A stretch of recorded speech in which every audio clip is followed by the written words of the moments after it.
Well, as a child, I was sexually abused. Um, Married off to an older man at a very young age, experiencing domestic violence.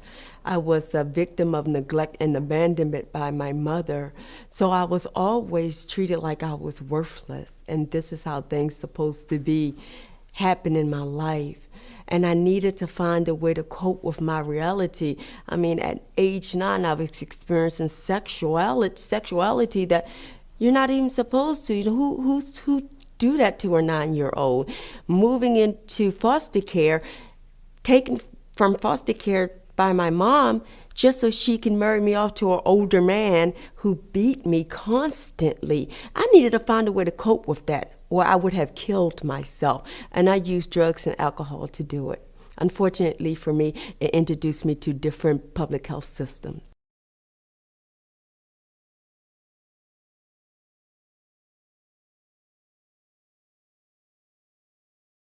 In a mental health institution, I was always thrown into seclusion.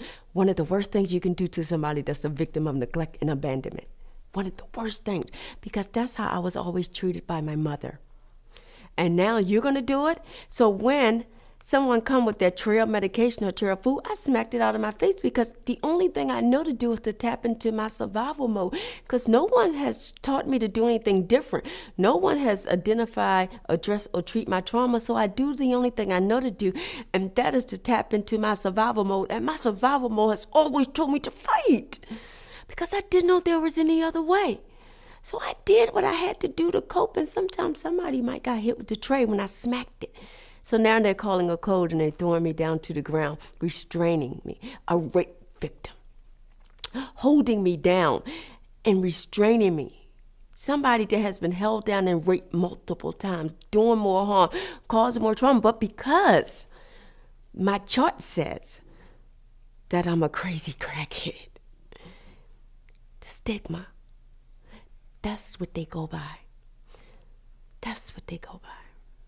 And unfortunately, I was re-traumatized, taking me even further away from the possibility of healing and recovery.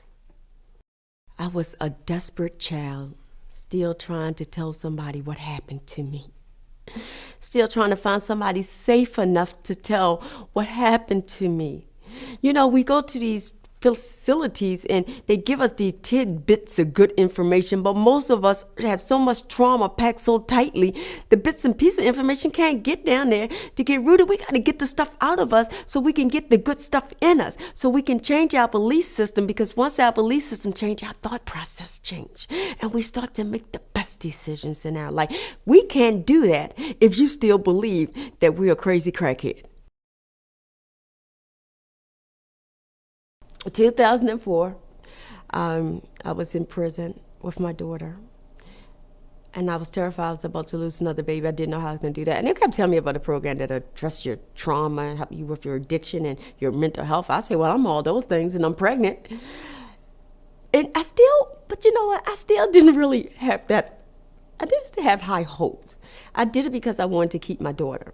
I didn't do it for anything else, because they sent me to so many different programs, one where I was court ordered and the drug counselor raped me. So how do I believe that anything would work? Really? You court ordered me to a program where I graduate and I was doing well, and then when I went back for aftercare, the counselor raped me.